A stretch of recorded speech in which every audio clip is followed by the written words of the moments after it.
में मेरे एक मित्र चेतन डूडी जी की, विधायक जी की का भी नाम भंवरलाल शर्मा जी द्वारा लिया गया है। चेतन डूडी जी आपके समक्ष बैठे हैं।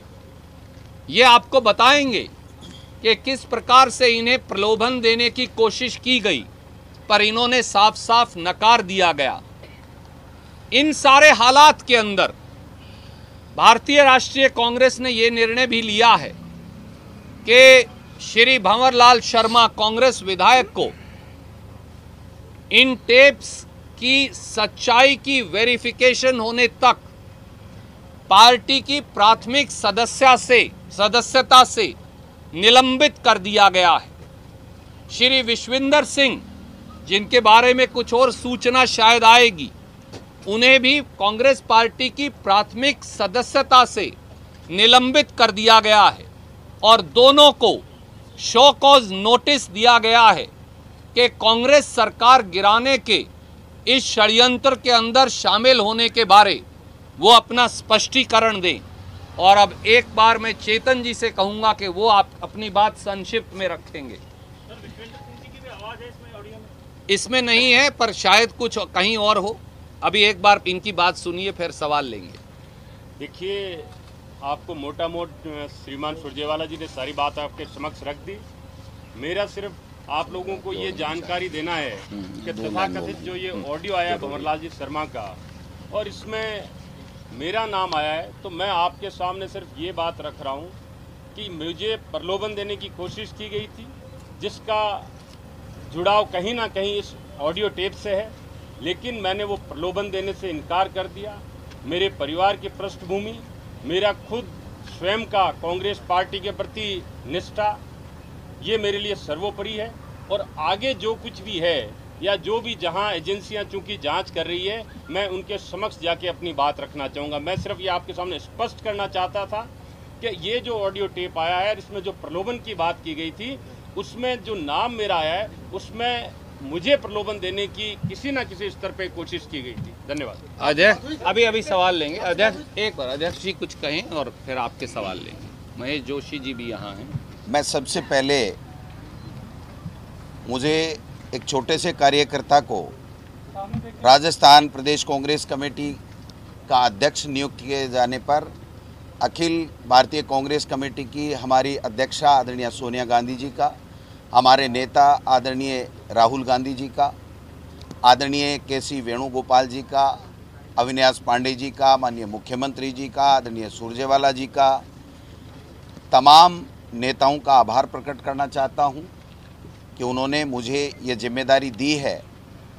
मैं इस मौके पर मेरे मीडिया के साथियों का भी धन्यवाद करना चाहूँगा कि जिस प्रकार से पिछले 5 साल में भारतीय जनता पार्टी की सरकार चली और जो भ्रष्टाचार हुआ, उसमें हमने राजस्थान की विधानसभा में जो आवाज़ राजस्थान के जनता की ओर से उठाई, उसको गांव ढाणी में पहुंचाने में हमारी सबकी ईमानदारी से मदद की। इसके लिए भी मैं इस मौके पर पहली बार बोल रहा हूं, तो मीडिया के बंधुओं का भी धन्यवाद देना चाहता हूं। मैं ज़्यादा लंबी चौड़ी बात नहीं करता। आदरणीय सुरजेवाला जी ने बहुत साफ और स्पष्ट शब्दों में ये बता दिया है कि जिस प्रकार से चुनी हुई सरकार को गिराने के लिए जो षड्यंत्र सत्ता के लालची लोग, भ्रष्टाचार के अकंठ में डूबे हुए भारतीय जनता पार्टी के नेता जो कर रहे थे, वो निश्चित रूप से जनता के सामने आ गया है। और जो रहा बचा खुचा है, वो मैं समझता हूँ जो पुलिस केस है उसके बाद में सामने आ जाएगा। गजेंद्र सिंह जी ने कल एक ट्वीट करके, मैं प्रदेश अध्यक्ष बना तो मुझे ये कहा था कि महाराणा प्रताप की महानता और स्वाभिमान और हम देश महान मानते हैं, आप परिवार को महान मानते हो। मैं उसके ऊपर अपनी बात कहना चाहता हूँ कि हाँ, मैं उस परिवार को महान मानता हूँ जिसने इस देश की एकता और अखंडता के लिए, इंदिरा जी शहीद हो गई, राजीव जी शहीद हो गए, उस परिवार को महान मानता हूं, उस पार्टी को महान मानता हूं जिस कांग्रेस पार्टी ने इस देश को आज़ाद किया है। लेकिन मैं गजेंद्र सिंह जी से पूछना चाहता हूं कि महाराणा प्रताप ने उनकी महानता, उनका शौर्य, उनकी वीरता, उनका स्वाभिमान कि पाठ में कहीं ये बात तो नहीं थी कि वो भ्रष्टाचार के आकंठ में डूब करके इस प्रकार का घिनौना करके लोकतंत्र से चुनी हुई सरकार को उखाड़ने के लिए करेंगे। गजेंद्र सिंह जी को और राजस्थान की जनता ने मोदी जी की सरकार को इसलिए भेजा था कि राजस्थान में जो पानी की कमी है, पैसे लोगों की आप प्यास बुझाइए, पानी दीजिए, लेकिन वो पानी की गंगा नहीं ला करके भ्रष्टाचार की गंगा ला करके चुनी हुई सरकार को और लोकतंत्र को खत्म करना चाहते हैं। उनमें अगर थोड़ी बहुत भी नैतिकता बची है तो वो इस्तीफा दें और तुरंत प्रभाव से मोदी जी महाराष्ट्र में एक लोकतांत्रिक तरीके से भी चुनी सरकार, मनोनीत सरकार को 1 मिनट में ट्वीट करते हैं। आज इतने दिन बाद में भी प्रधानमंत्री जी किसी तरह का कोई बयान नहीं दे रहे हैं और कल के बाद में तुरंत प्रभाव से गजेंद्र जी के खिलाफ भारतीय जनता पार्टी अगर नैतिकता की बात करती है, वो स्वाभिमान की बात करती है, वो देश महान की बात करती है, तो उसको तुरंत प्रभाव से उनको बर्खास्त करना चाहिए और पुलिस को उनको कहना चाहिए वो पुलिस में जाकर के अपने बयान दें। तो मैं समझता हूँ सारी बातें स्पष्ट हो गई हैं। राजस्थान में कांग्रेस की सरकार अशोक गहलोत जी के नेतृत्व में है, अशोक गहलोत जी के नेतृत्व में रहेगी और मैं दावे के साथ कह सकता हूं कि राजस्थान की वो जनता है जो कभी भ्रष्टाचार को स्वीकार नहीं करती है। वो अशोक गहलोत जी और हमारी यूपीए सरकार में जिस प्रकार से लोक कल्याणकारी योजनाएं आई थी और जो काम हुए थे उसको पहचान चुकी है और पुनः 2023 में कांग्रेस की सरकार राजस्थान की जनता बनाएगी, ये मैं दावे के साथ कह सकता हूं। आप सबका धन्यवाद। कोई सवाल आप लेना चाहें? लेट्स एक second, will go one by one, थोड़ा सा सब्र। विश्वेंद्र सिंह और भंवरलाल शर्मा जी को आपने एक्सपेल किया है, सचिन पायलट जी को एक्सपेल नहीं किया है, प्राथमिक सदस्यता निलंबित किया है, प्राथमिक सदस्यता से निलंबित किया है। तो सचिन पायलट जी को क्यों नहीं? जिसका नाम सामने आया मित्र, उसके खिलाफ कार्रवाई हो रही है, बाकी जांच चल रही है। किसी के साथ अन्याय नहीं होगा, किसी के साथ ज़बरदस्ती नहीं होगी। आदरणीय महेश जोशी जी ने इस सारी बात का संज्ञान लेकर बाकायदा एसओजी में एक प्राथमिकी दर्ज करवाने के लिए कल ही दरख्वास्त भी दे दी है। धन्यवाद। ये क्या पता चल पाया है कि ये बातचीत कितने दिन पुरानी है? कुछ आसपास की कोई डेट 10 दिन पुरानी है, 15 दिन पुरानी है? आदरणीय मित्र, पहली बात तो अब एसओजी इस बातचीत की जांच करेगी और इसकी वैधता की जांच करेगी। क्या षड्यंत्र था इसकी जांच करेगी, इसकी बाकायदा जांच भी करेगी, इसकी वैधता की भी जांच होगी। जिन लोगों के इसमें नाम हैं उनके बयान भी दर्ज होंगे उनके खिलाफ।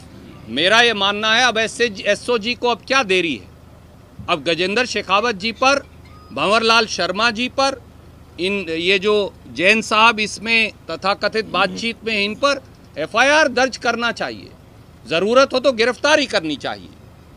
क्योंकि आप कितने भी बड़े हों, इस देश का संविधान और कानून आपसे बड़ा है।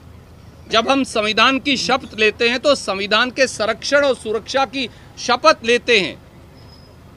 चुनी हुई सरकारों को षड्यंत्रकारी तरीकों से विधायकों की खरीद फरोख्त से गिराने की नहीं। जो कुकृत्य भारतीय जनता पार्टी कर रही है, सत्ता की लूट और सत्ता की हवस मिटाने की बजाय, करने की बजाय और कोई काम अब भाजपा के पास बचा है क्या? प्रश्न ये है। डूडी जी के पास किसी का फोन है, आपसे बात हुई? देखिए, मुझे लगता है कि डूडी जी ने अपनी बात आपके समक्ष साफ तौर से रख दी, क्योंकि ये मामला, एक मिनट सुन लीजिए, क्योंकि ये मामला इस समय एसओजी के पास विचाराधीन है। इससे ज्यादा इस मामले पर टिप्पणी करना अनुचित रहेगा। डूडी जी ने शुरू में ये कहा था कि आदमी नहीं खरीदे जाते, जानवर खरीदे जाते और मेरे पास किसी तरह का प्रलोभन नहीं आया है। मीडिया में आपने बयान दिया था, अब कैसे क्या हो गया के बाद कह रहे? देखिए, ये जो ऑडियो टेप आया है इसके अंदर मेरा नाम है, तो जो मेरे पास सूचना किसी माध्यम से आई वो मैं एसओजी के सामने रख दूंगा। और मैंने पहले भी कहा था, अब भी कह रहा हूँ, मैं अपनी बात पे कायम हूँ। व्यक्ति नहीं बिकता है और बिकने वाली कहीं कोई बात नहीं है। दूध का दूध, पानी का पानी सामने आ जाएगा मित्र। Sir, I will come to you. Yes sir. देखिए, जो बातें पार्टी के लेवल पर होनी चाहिए वो पार्टी के ही लेवल पर होनी चाहिए। 3 बार आपके समक्ष आकर खुले मन से मैंने कहा, उनके लिए सारे दरवाजे खुले हैं। ये भी कहा कि अगर सुबह का भूला शाम को घर आ जाए तो वो भूला नहीं कहलाता। उसके बाद क्या वार्तालाप हुई, आप भी ये मानेंगे कि शायद सार्वजनिक तौर से मीडिया के समक्ष कहना या आपके माध्यम से कहना एक व्यक्तिगत बात को कहना उचित नहीं रहेगा, इसलिए मैं मेरी टिप्पणी इस पर रिजर्व रखूंगा। सुरजेवाला जी, रात को 12 बजे के करीब राजस्थान सरकार के जनसंपर्क विभाग से एक मैसेज आया था कि मुख्यमंत्री 9 बजे प्रेस कॉन्फ्रेंस करेंगे। ऐसा क्या हो गया कि मुख्यमंत्री को प्रेस कॉन्फ्रेंस कैंसिल करनी पड़ी और आप लोग यहाँ पे आए हुए हैं? इससे एक जुड़ा हुआ सवाल और ये है सर कि जो सचिन पायलट और बाकी 18 विधायकों के खिलाफ आपके मुख्य सचेतक एक मामला में परस्यू कर रहे हैं, क्या उसको पूरा कंक्लूजन तक लेके जाया जाएगा? देखिए, पहली बात तो ये है कि जो मामला अब स्पीकर साहब के समक्ष विचाराधीन है और स्पीकर जो हैं वो ट्राइब्यूनल हैं संविधान के तहत, उसकी कार्यवाही के बारे में मैं टिप्पणी करना उचित नहीं समझता। स्वाभाविक है, अगर मुख्य सचेतक जी ने, महेश जोशी जी ने कोई पिटीशन दायर किया है तो कांग्रेस पार्टी और कांग्रेस विधायक दल उसमें एप्रोप्रिएट रिलीफ चाहता है, नहीं तो हम दायर ही क्यों करते। पहला सवाल, पत्रकार गोष्ठी कब होगी कब नहीं होगी आपके समक्ष है। जो बातें थी वो मुख्यमंत्री जी रखें या प्रदेश कांग्रेस अध्यक्ष या मैं रखूं, बात बराबर है। सवाल ये है कि ये सारे तथ्य प्रथम दृष्टि से भारत सरकार की संलिप्तता को राजस्थान की सरकार को गिराने में दिखाते हैं। क्या गजेंद्र शेखावत जी अकेले ये काम कर सकते हैं? अगर ये तथ्य सही हैं तो जवाब नहीं में है। इस बात की पहुंच गजेंद्र जी से बहुत ऊपर मिलेगी। वो ऊपर कहां तक है?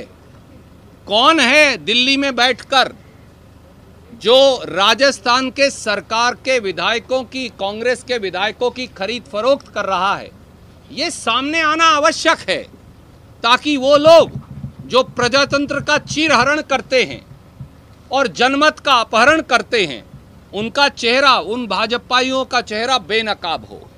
मैम जी, आपने अभी कहा है कि एफआईआर रजिस्टर की जाए यूनियन मिनिस्टर के खिलाफ, उसमें क्या ये आप लोग कंप्लेंट भी प्रॉपर्ली जाके करेंगे?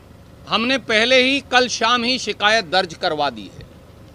हमारे आदरणीय साथी महेश जोशी जी ने, जैसे ही मीडिया में टेप सामने आए, इन टेप्स के आधार पर जो तथ्य सामने आए, जिनकी चर्चा आपसे की, तो कल देर रात आप जाकर एक लिखित दरख्वास्त देकर आए थे। ये इन सब मांगों के साथ जो हमने आपके समक्ष रखी हैं। हमारी ये मांग है राजस्थान की सरकार से भी और राजस्थान की एसओजी से भी कि अब तो काफ़ी साक्ष्य सामने आए हैं, दोषियों की गिरफ्तारी, दोषियों पर एफआईआर और उनके खिलाफ कड़ी कार्रवाई हो। धन्यवाद। सर वो तो आप बताएंगे, आप हमें देते हैं।